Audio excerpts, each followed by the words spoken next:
నమస్కారం. ఇప్పుడు 100 రోజులు జరిగింది. ఈ 100 రోజుల్లో నీకేమనిపిస్తుంది నీకు? సార్ ఏమనిపిస్తుంది అంటే ఒక రాష్ట్రానికి ఒక బెస్ట్ అడ్మినిస్ట్రేటర్ సిఇఓగా ఉంటే గనక, అంటే సీఎంగా ఉంటే గనక, ఒక సిఇఓ రోల్ ఉమ్, ప్లే చేస్తే గనక ఈరోజు ఉమ్, ఆర్థిక అస్తవ్యస్తం అయిపోయిన ఒక రాష్ట్రాన్ని ఏ రకంగా తిరిగి మళ్ళీ గాడిలో పెట్టచ్చు అనేది ఈ 100 రోజుల్లోనూ పరిపాలనలో కనిపించింది సార్.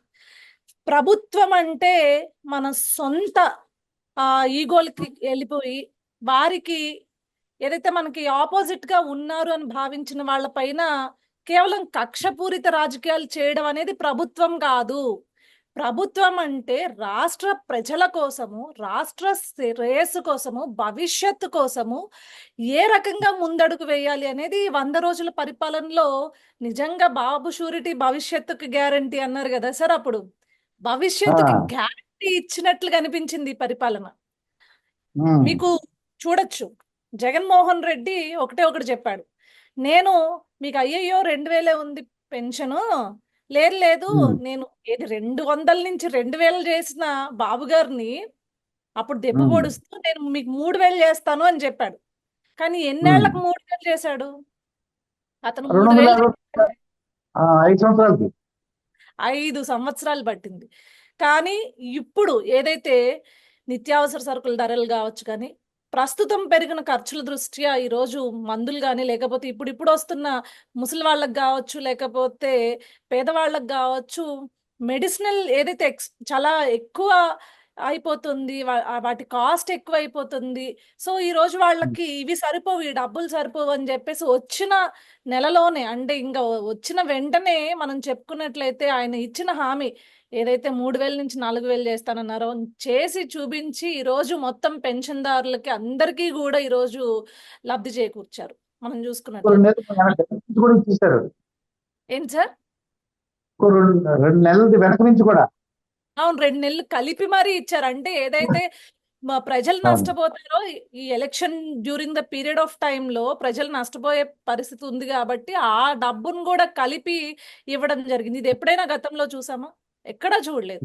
కేవలం చంద్రబాబు నాయుడు గారు సీఎం గా ఉంటేనే, ఎందుకంటే ద బెస్ట్ అడ్మినిస్ట్రేటర్ హీఈస్, మనం మాట్లాడుకోవచ్చు సార్. చంద్రబాబు నాయుడు ఉమ్, గారు ముందు, చంద్రబాబు నాయుడు గారు తర్వాత అని చెప్పేసి మాట్లాడుకోవచ్చు. నేను ఇలానే మా ఫ్రెండ్స్ తో చిట్ చాట్ చేస్తుంటే అసలు ఈ 100 రోజుల పరిపాలన గురించి మీరు ఏమనుకుంటున్నారు అనేది చిట్ చాట్ చేస్తుంటే వాళ్ళు ఒకటే మాట ఉమ్, చెప్పారు. చంద్రబాబు నాయుడు గారు ఇంత కష్టపడతారు, ఇంత చేస్తారు, ఉమ్, రాష్ట్రాన్ని ఒక గాడిలోకి తీసుకుని వస్తారు, ఇంత శ్రమ కోరుస్తారు. ఆయన వచ్చినప్పుడు పెట్టుబడులు వస్తాయి, ఆయన వచ్చినప్పుడు ఉమ్, నిజంగా ఒక భరోసాతోటి ప్రజలందరూ కూడా పరిపాలనలో ఏకమయ్యి పని చేసుకుంటూ ముందుకెళ్తారు. ఇంత గాడిలో ఉమ్. పెట్టిన తర్వాత మళ్ళీ ఎవడో ఒకడు వచ్చి అస్తవ్యస్తం చేస్తాడు. మళ్ళీ ఆయనకు వచ్చి ఇదేంటిది, మళ్ళీ ఇదంతా రిపేర్ చేసుకుంటా ఉంటాడు. ఇది ఇది అయిపోయింది ఇంకా రేపు. ఇంకా ఇప్పుడు సార్, జరగదు, ఇంకా జరగదు. ఇంకా జరగదు. జరగకూడదు సార్. ఎందుకంటే జరిగితే గనక నాశనం అయిపోయేది రాష్ట్ర ప్రజలు, రాష్ట్ర భవిష్యత్తు తప్పించి ఇంకొకటి ఏం లేదు. ఇన్ని ఇన్నిసార్లు కూడా ఒడిదుడుకులు చూసాము. చూసి చూసి చూసి ఈ రోజు సామాన్యుడి పరిస్థితి ఎట్లా అయిపోయిందంటే చేయి జాస్తే తప్పించి ఈ రోజు బ్రతకలేమా అనే పరిస్థితికి తీసుకొచ్చేసింది గత ప్రభుత్వం. అదే ఈ చూపించింది వంద కదా సార్ ఎక్కడ. ఈ 100 రోజుల్లో నీకు ఏమనిపించింది? మొత్తం ఏమేమి అబ్జర్వ్ చేసేసి చెప్పు. ఈ వంద సార్ రోజుల్లో 100 రోజుల్లో ఇంత ఉమ్, ఇప్పుడు లిటరల్లీ చెప్పాలంటే ఫినాన్షియల్ కరప్షన్ జరిగిపోయింది సార్ లాస్ట్ 5 ఇయర్స్ గా. నిజంగా ఉమ్, చెప్పాలంటే బ్యాంక్రప్సీనే. ఇలాంటి ఉమ్, పరిస్థితుల్లో అసలు ఏ రకంగా బాబు గారు ముందుకు తీసుకెళ్తారు? యాజ్ ఎ బిజినెస్ ఉమెన్ గా అసలు మన దగ్గర ఏదీ లేని చోట నుంచి మళ్ళీ ఏ రకంగా మళ్ళీ ముందుకు తీసుకెళ్తారు అనే చోటుకి అసలు అవుతుందా, సాధ్యం అవుతుందా? ఒక్కొక్కసారి అయితే ఆయన అనౌన్స్ చేసిన పథకాలు, అమ్మో ఇన్ని అనౌన్స్ చేశారే, రేపొద్దున ఉమ్, చేయగలమా నిజంగానే? ఎందుకంటే ఎక్కడ చూసిన ఖాతాల్లో సార్ చెప్పారు సార్, నిన్న ఒక ప్రెస్ మీట్ లో నేను క్లియర్ గా వింటే, ఉమ్, ఎక్కడా కూడా మీరు చూసుకున్నట్లయితే ఒక ఆడిటింగ్ జరగలేదు. Um. Even though central governments through జరిగే ఆడిటింగ్స్ జరగలేదు, రాష్ట్ర అవును. ప్రభుత్వాలు ఆడిటింగ్స్ చేయలేదు. అసలు ఏ ఫండ్ దేనికొచ్చింది, ఎలా మళ్లించేశారు. ఆఖరికి ఈ ఏదైతే కలామిటీ ఫండింగ్ ఏదైతే ఉండిందో దాన్ని కూడా ఎలా నిర్వీర్యం చేశారు. ఆ అకౌంట్స్ లో పూర్తిగా జీరో ఉండింది. దాదాపు 9,000 కోట్లకి వీళ్ళు లెక్కలు రాయలేదు అంటే అసలు ప్రభుత్వం అంటే ఎంత నిర్లక్ష్యము. మా చేతుల్లో ఉమ్, ప్రభుత్వం ఉంది కాబట్టి మా ఇష్టానుసారం డబ్బులు అసలు వాటికి ఆ యొక్క ఆర్గనైజేషన్ కి సంబంధం లేదు. ఆ డబ్బులు వాటికే వాడాలని ఒక రూల్ లేదు. అవుట్ ఆఫ్ రూల్ వెళ్ళిపోయి లాని బ్రేక్ చేసి వీళ్ళు ఇష్టానుసారం చేసేసి ఒక ఆడిట్ లేకుండా చేసేసిన ప్రభుత్వం అంటే రాష్ట్ర ప్రభుత్వం అస్తవ్యస్తం అయిపోయింది సార్. ఖజానా అస్తవ్యస్తం చేసేసింది. అయిపోవడం కాదు. దానికి నేను అబ్జర్వ్ చేసిన అన్న క్యాంటీన్లు ఓపెన్ చేశారు. Yes sir. తర్వాత మన అమరావతి అన్న ఆ, క్యాంటీన్ గురించి మాట్లాడుకోవాలి సార్. నిన్న పవన్ కళ్యాణ్ గారు చాలా చాలా వండర్ఫుల్ మా వర్డ్స్ చెప్పారు. నేను అన్న ఏం క్యాంటీన్ చెప్తారు? దగ్గరికి వెళ్ళినప్పుడు బేల్దార్ పని చేసుకునే వాళ్ళు కానీ లేకపోతే డ్రైవర్లు కానీ అక్కడికి వెళ్ళి నుంచుని భోజనం కోసం చూస్తున్నారు అంటే వాళ్ళు వాళ్ళు బయట నిజంగా ఒక ఒక పూట భోజనం తినాలంటే మినిమం టు మినిమం 100 రూపాయలు ఖర్చు పెట్టుకోవాలి. వాళ్ళ రోజు అవును. కూలి ఎంత వస్తుంది సార్?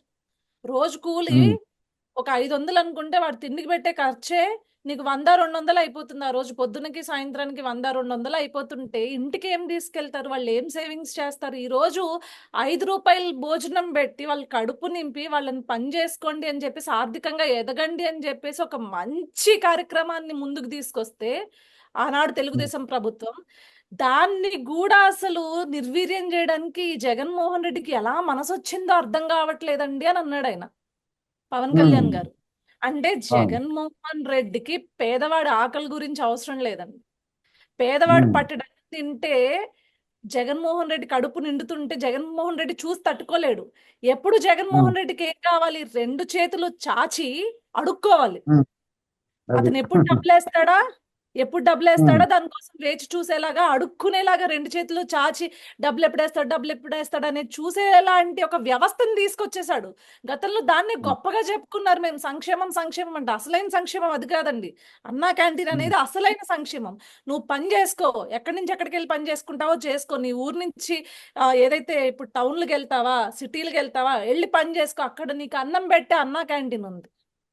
నువ్వు ఓకే. వెళ్ళి ఆ ఆ, హోటల్లో తినక అన్నం పెట్టే అన్నా క్యాంటీన్ ఉంది. 5 రూపాయలు ఇవ్వు, నీకు కడుపు నింపేస్తుంది అని చెప్పేసి ఒక భరోసా ప్రభుత్వం నుంచి వచ్చింది. ఈ రోజు కాయ ఉమ్, కష్టం చేసుకున్నవాడు నిజంగా పొద్దునే టిఫిన్ 2 రూపాయలకు కానీ సాయంత్రం మధ్యాహ్నం భోజనాలు 15 రూపాయల్లో కడుపు నింపుకుంటున్నాడండి. కడుపు అవును. నింపుకుంటున్నాడు. అలాంటి వాటిని కూడా ఈ ఈ మనిషి జగన్మోహన్ రెడ్డి అనే ఒక నియంత ఇచ్చేసాడంటే మా పార్టీలో చాలా మంది నాయకులు చెప్పారు. పాబ్లో ఎస్కోబార్ లేకపోతే ఇలాంటి నియంతల్లో హిట్లర్ లేకపోతే తుగ్లక్ ఇట్లాంటి వాళ్ళల్లో మనం కలపచ్చు అని నేనేమంటానంటే వాళ్ళకన్నా 200 రెట్లు ఎక్కువ ఈ మనిషి అని చెప్తాను. ఉమ్, అవును. సో ఎస్ 100 డేస్ అయిపోయింది సక్సెస్ఫుల్ ఉమ్. గా. ఈ 90 డేస్ లో సార్ మనం కొన్ని మైల్ ఈ స్టోన్స్ ఏదైతే ప్రభుత్వం అది మైల్ స్టోన్స్ చెప్పు, నీకు నువ్వు అబ్జర్వ్ చేసిన మైల్ స్టోన్స్. సో యా అస్తమాటు జగన్మోహన్ రెడ్డిని తిట్టుకుంటే బోర్ కొడుతుంది మనకు కూడా. సో కొన్ని అవును. మైల్ స్టోన్స్ ఏంటి అనేవి మీకు చెప్తాను సార్. సో ఇందాక నేను చెప్పినట్లే వచ్చి రాగానే వెంటనే 1000 రూపాయలు పెన్షన్ చేసి వృద్ధులను కావచ్చు లేకపోతే ఒంటరి మహిళలను కావచ్చు పెన్షన్ కి అర్హుల ప్రతి ఏదైతే ఆ ఆ, ఈ హ్యాండిక్యాప్డ్ పర్సన్స్ ఉంటారో వాళ్ళందరినీ ఆదుకున్నారు సార్. ఈ రోజు వాళ్ళందరూ హ్యాపీగా ఉన్నారు. దాంతో పాటు ఏదైతే అర్హులైన వాళ్ళు మళ్ళీ దరఖాస్తు చేసుకోవడానికి, ఎందుకంటే గత ప్రభుత్వం కక్షపూరిత రాజకీయాలు చేసుకుంటూ వచ్చి ఏం చేసింది, అర్హులైనా కూడా వీళ్ళు వేరే పార్టీలకు సపోర్ట్ చేస్తున్నారు లేకపోతే వీళ్ళు మన పార్టీలకు ఓట్లేదు అని చెప్పేసి వీళ్ళు మనవాళ్ళు కాదు, మన కాస్ట్ కాదు, మన మతం కాదు అని చెప్పేసి తీసేశారు. అలాంటి వాళ్ళకి మళ్ళీ కూడా ఈ రోజు రీఅప్లై చేసుకునేదానికి ఒక అవకాశం కల్పించింది. అదే విధంగా ల్యాండ్ టైటిలింగ్ యాక్ట్ రద్దు చేసేసి ఈ రోజు చూసాం చాలా ల్యాండ్ ఇంపార్టెంట్. ఉమ్, అదొక పెద్ద ప్రభంజనం సార్. నిజంగా జగన్మోహన్ రెడ్డి ఆ, యొక్క కుటిల బుద్ధికి అదొక నిదర్శనం. లేకపోతే మన ఉమ్, మన ఇళ్ల స్థలాలపైనో లేకపోతే మన భూములపైనో మన చేలోనో వాడి బొమ్మలు వేసుకోవడం ఏంటి సార్ దరిద్రంగా. అది లేకపోతే మన మన పూర్వీకులు ఏదైతే ఆస్తి వచ్చిందో సంక్రమించిందో వాళ్ళ బొమ్మలు వేసుకుని వాళ్ళ కృతజ్ఞత తెలుపుకుంటాం కానీ వీడి బొమ్మ ఉమ్, వేసుకోవడం ఏంటి అర్థం కాదు. సో ల్యాండ్ ఉమ్, టైటిలింగ్ యాక్ట్ రద్దు చేసేసి వాడి బొమ్మల్ని తీసేసి ఈ రోజు ఒక మంచి పని చేసింది సార్. రాష్ట్ర ప్రజలందరూ కూడా చాలా దీనికైతే ఉమ్. అసలు వాళ్ళు హ్యాపీగా ఉన్నారంటే, ఎంత సంతోషంగా ఉన్నారు అంటే, యెస్ ఇది ఇది వెంటనే మేము అమలు పరచాలి అనుకున్నాం, వచ్చారు. ఎటువంటి లాజికల్ కంక్లూజన్స్ ఇవ్వకుండా వెంటనే చేశారు అనేదైతే వాళ్ళు చాలా హ్యాపీగా ఉన్నారు. అంటే ఇంకొకటి మన ఏంటంటే ఆస్తి మన ఆస్తికి భరోసా వచ్చింది, భరోసా. అమ్మ, భయం వాళ్ళ ఉండదు ఆస్తి ఇంకా. భద్రత వచ్చింది సార్. భరోసా కాదు, భద్రత వచ్చింది. ఎవడు ఎత్తుకోకుండా భద్రత వచ్చిందనమాట. డ్వాక్రా మహిళలకు వడ్డీ లేని రుణాలు అంటే 5 లక్షల నుంచి 10 లక్షల వరకు కూడా పెంచారనమాట వడ్డీ లేని రుణాలని. సో ఇదొక మంచి ప్రోగ్రాము. స్త్రీ శక్తి అని చెప్పేసి ఆ రోజు ఏదైతే చంద్రబాబు నాయుడు గారు ఒక ప్రోగ్రామ్ తీసుకున్నారో, ఆ ప్రోగ్రామ్ ద్వారా స్త్రీలు ఆర్థికంగా బలపడాలి. ఆర్థికంగా బలపడాలి అంటే ఒక చిన్న స్మాల్ స్కేల్ ఇండస్ట్రీస్ ని వాళ్ళు రన్ చేయగలిగేంత స్టెబిలిటీ వాళ్ళకు ఉండింది అని ఫస్ట్ గుర్తించిన వ్యక్తులు. స్త్రీలకు నిజంగా ఇంత శక్తి ఉంది, వాళ్ళు ఆర్థికంగా ఒక ఇంటిని కాపాడాలి అనుకుంటే వాళ్ళు తప్పించి ఇంకెవరు చేయలేరు అని చెప్పేసి బిలీవ్ చేసి ఈ రోజు వాళ్ళకి 5 నుంచి 10 లక్షల దాకా వడ్డీ లేని రుణాలు ఇచ్చి వాళ్ళని ఆర్థికంగా బలపరిచారు సార్. అదేవిధంగా మనం చూసుకున్నట్లయితే ప్రధానమంత్రి నరేంద్ర మోడీ గారి అమరావతికి 15,000 కోట్లు అనౌన్స్ చేయడం పార్లమెంట్ లో. That is very good. One of the biggest mile stone sir అది. ఎందుకు బిగ్గెస్ట్ మైల్ స్టోన్ అంటున్నానంటే, జగన్మోహన్ రెడ్డి అసలు రాష్ట్రానికే క్యాపిటల్ లేకుండా అనాథలాగా చేసేసిన పరిస్థితి నుంచి ఈ రోజు ఎస్ రాష్ట్రానికి ఒక రాజధాని ఉంది, అక్కడి నుంచి అమెండ్మెంట్స్ జరుగుతాయి, అక్కడ నుంచి ఎన్నో వేల ఉద్యోగాలు వస్తాయి అని ఒక భద్రత కల్పించింది సార్ ఈరోజు. సో ఈరోజు ఎస్ మనకి కూడా ఈ 5 ఏళ్లలో ఒక హైదరాబాద్, బాంబే మెట్రో సిటీస్ ని తలదన్నే ఒక రాజధానిని మనం నిర్మించుకుంటా అనే ఒక కాన్ఫిడెన్స్ అయితే ఆంధ్ర రాష్ట్ర యువతకి ఉంది. సో ఇంకొకటి ఏంటి అనుకుంటే మనం చూసినట్లయితే సార్, పోలవరం నిర్మాణానికి దాదాపు 12,500 కోట్ల రూపాయలు మనకి కేంద్ర అనుమతి పొందింది. సో అది కూడా ఇన్ ఫ్యూచర్ తొందరగా గ్రాంట్ చేస్తే పోలవరం కూడా పరుగులు పెడుతుంది. పోలవరం పరుగులు పెడితే రాష్ట్రం మొత్తం సుభిక్షంగా ఉంటుంది. అది చంద్రబాబు నాయుడు గారి హయాంలోనే అంత పర్సంటేజ్ మనం కంప్లీట్ చేయగలిగాము. ఈ రోజు మళ్ళీ చంద్రబాబు నాయుడు గారు దాన్ని పూర్తి చేసే అవకాశం మనకు వస్తుంది. దాన్ని యాజ్ సూన్ యాజ్ పాసిబుల్ కూడా గవర్నమెంట్ కంప్లీట్ చేసేదానికి పరుగులు పెట్టిస్తుంది ఆ పనులు కూడా. సో ఇలాంటి మనం చూసుకున్నట్లయితే ఒక మేజర్ థింగ్ సార్ మనం చూసుకోవాల్సింది, ప్రభుత్వానికి ప్రజలకి ఎటువంటి అడ్డు లేదు. మధ్యలో ఎవ్వరూ కూడా దళారీలు లేరు, మధ్యలో ఎవరు కూడా బ్రోకర్లు లేరు. ప్రభుత్వము ప్రజలు కలిసే ఉన్నారు అని చెప్పడానికి ఒకే ఒక ఇన్సిడెంట్, ఏదైతే ఐఐటి ఎన్ఐటి IIIT స్టూడెంట్స్ ఒక్క వాట్సాప్ మెసేజ్ నారా లోకేష్ గారికి చేసిన రోజు ఒకే ఒక వాట్సాప్ మెసేజ్, ఆయన నెంబర్ తీసుకుని వాట్సాప్ మెసేజ్ చేస్తే ఆయన రియాక్ట్ అయిన స్పందించిన తీరు ఒక విద్యాశాఖ మంత్రిగా వాళ్ళకి చేసింది, వాళ్ళ ఎలిజిబిలిటీ క్రైటీరియాలో జాయిన్ చేసిన దానికి ఆయన చేసిన కృషి ఈ రోజు ఇదే కదా సార్. ప్రభుత్వం అంటే ఏదో ఎక్కడో నియంత కాదు, కోటల్లో కూర్చోవడం కాదు.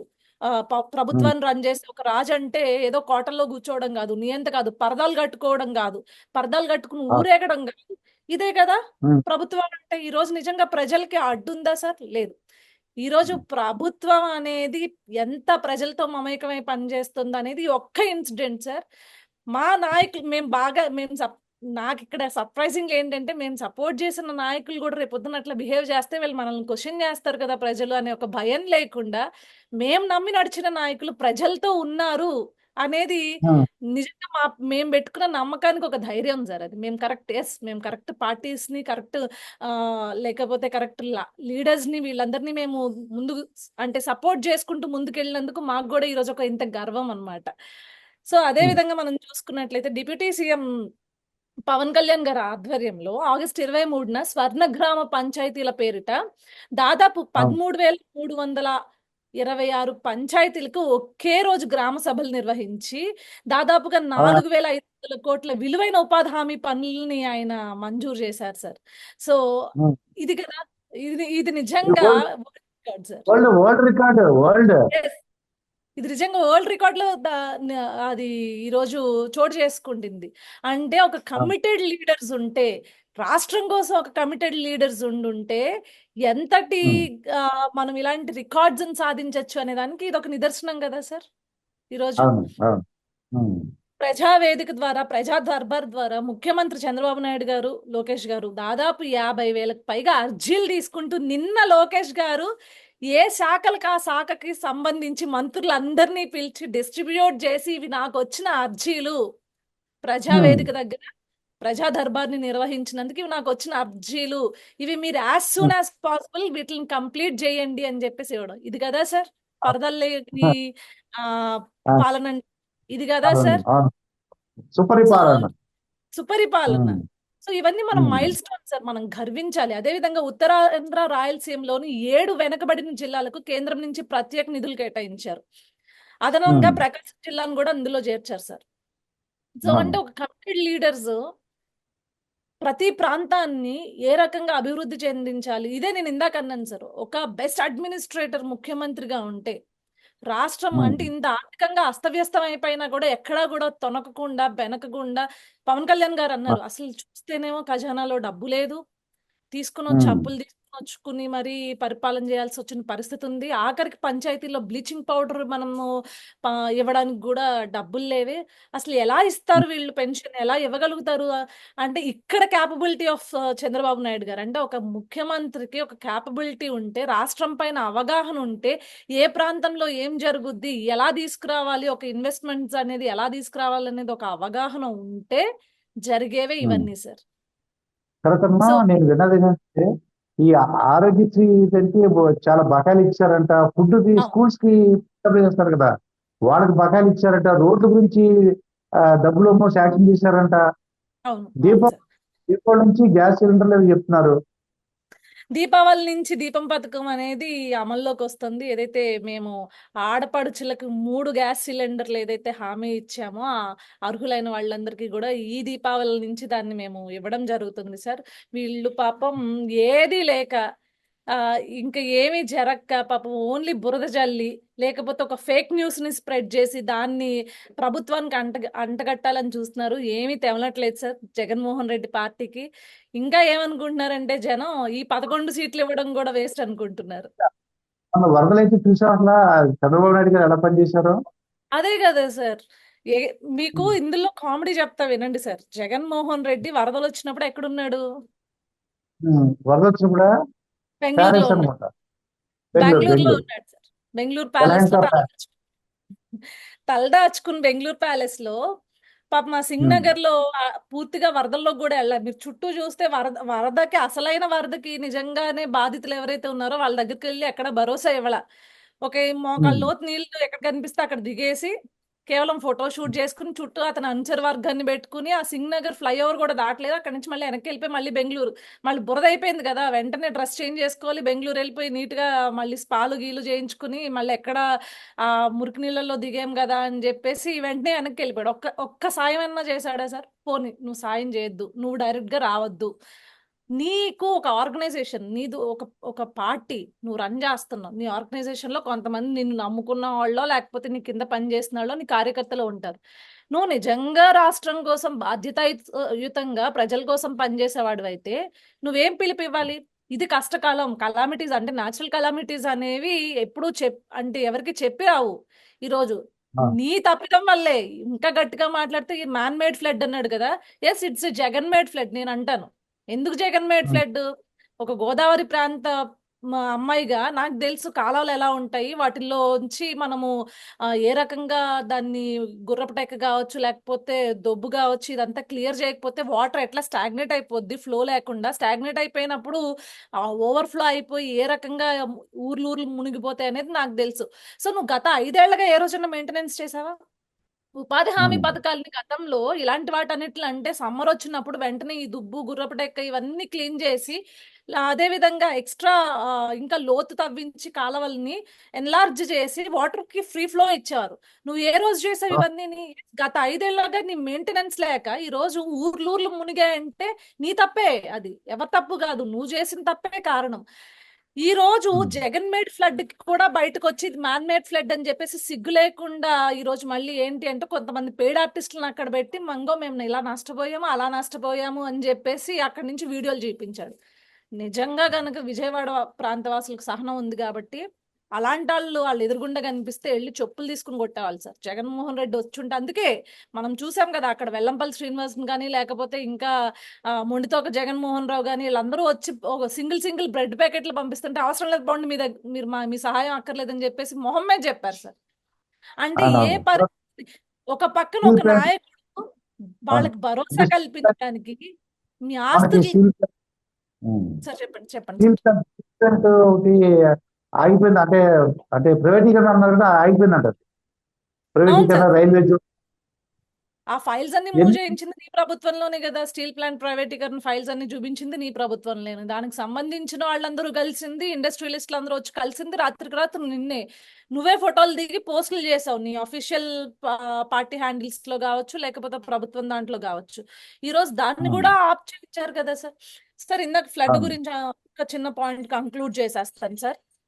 ఏంటి ఉమ్, అంటే ఈ ఫ్లడ్స్ అనే దాన్ని అడ్డం పెట్టుకుని నీచపు రాజకీయం చేద్దామని చూసాడు కదా సార్ జగన్మోహన్ రెడ్డి. అక్కడే నువ్వు ఒక పొలిటికల్ లీడర్ గా నీ ఉమ్, నీ పొలిటికల్ లైఫ్ ని క్లోజ్ చేసుకున్నా, చాప్టర్ ని క్లోజ్ చేసుకున్నా. ప్రతి ఒక్కళ్ళకి తెలుసు సార్, చంద్రబాబు నాయుడు ఉమ్, గారు నేను మీకు ఉన్నాను, ఈ వరదలు వస్తే మీతో పాటు నేను కూడా అనుభవిస్తాను, నేను ఇక్కడే ఉంటాను, ఇదే కలెక్టరేట్ ని నేను కూడా నా నివాస ప్రాంతంగా చేసుకుంటాను అనే భరోసా ఆయన కల్పిస్తే నువ్వు ఎక్కడో బెంగళూరులో కూర్చుని 3 బోట్లని ఈ రోజు నీ లీడర్ల చేత ప్రకాశం బ్యారేజ్ ని ఏకంగా గుద్దించేసి దాన్ని ప్రకాశం బ్యారేజ్ ని కూల్చేసేలాగా ఒక ఏమంటారంటే ఒక ఇది చీప్ అనాలా సార్, చిల్లర అనాలా, అంత క్రూరమైన అవును. దుర్మార్గమైన ఆలోచన చేసి 10 లక్షల మంది ప్రాణాలు కోల్పోయేవాళ్ళు సార్ ఒకవేళ అది నిజంగా జరుగుండుంటే.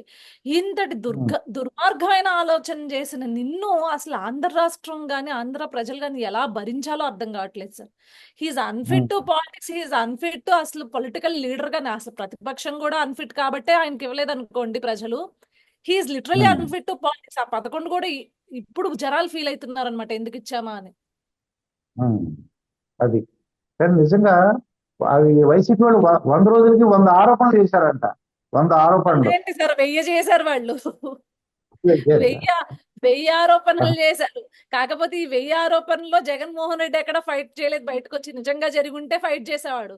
ఎక్కడ వచ్చి ఉమ్, జగన్మోహన్ రెడ్డి ఫైట్ చేయలే. ఎందుకు మీరు చూసినట్లయితే ఇంక మా వాళ్ళని 36 మందిని చంపేశారు అన్నాడు. ఏవయ్యా 36 ఉమ్, మంది లిస్ట్ ఇవ్వని చెప్పేసి హోంమంత్రి అనిత గారు అడిగితే ఎక్కడ ఇచ్చారు సార్ లిస్ట్? 36 మంది లిస్ట్ అవును. ఇవ్వయ్యా, మేము న్యాయం చేస్తాము, మా ప్రభుత్వం మీ ప్రభుత్వం కాదు అని అంటే కాదు కదా. ఉమ్, కనీసం ఏమన్నారు? లేదు లేదు లేదు ఇదిగో ఇంతమంది ఇంతమంది అని చెప్పుకుంటూ వచ్చారు. జరిగిన ఒక్క అవును. ఇన్సిడెంట్ అది మీలో మీరే కొట్టుకున్నారు.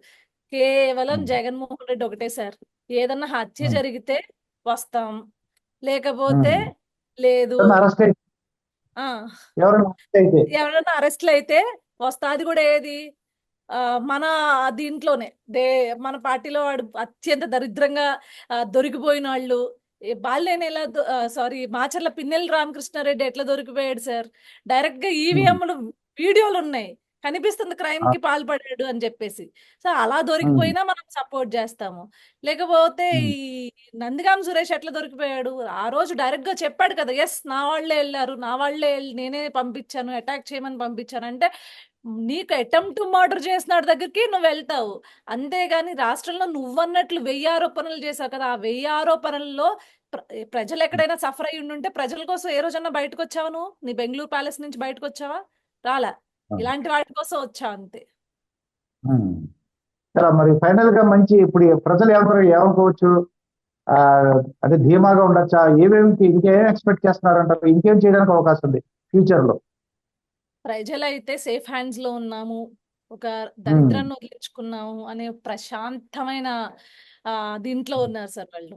ఒక చాలా ఉమ్, ప్రశాంతమైన ఈ రోజు ఆంధ్ర రాష్ట్రానికి స్వతంత్రం వచ్చిందని ఫీల్ అవుతున్నారు. గత 3 నెలలుగా స్వతంత్రాన్ని ఎంజాయ్ చేస్తున్నారు. ఎందుకంటే గతంలో మనం చూసాం, మాట్లాడితే అవును. చాలు కేసు. ఉమ్, మేమేమన్నా మాట్లాడాం అనుకోండి సార్, ఇందుకు మీ ప్రభుత్వం ఏంటి ఇట్లా చేస్తుందని ఏమన్నా మాట్లాడాం అనుకోండి సార్, వెంటనే ఏమయ్యేది? ఏం చేసేవాళ్ళు? మా మీద ఒక కేసు పెట్టారు, తెల్లారేసరికల్లా సిఐడిని పంపించేవాళ్ళు. ఈ రోజు అలా ఉమ్, లేదు.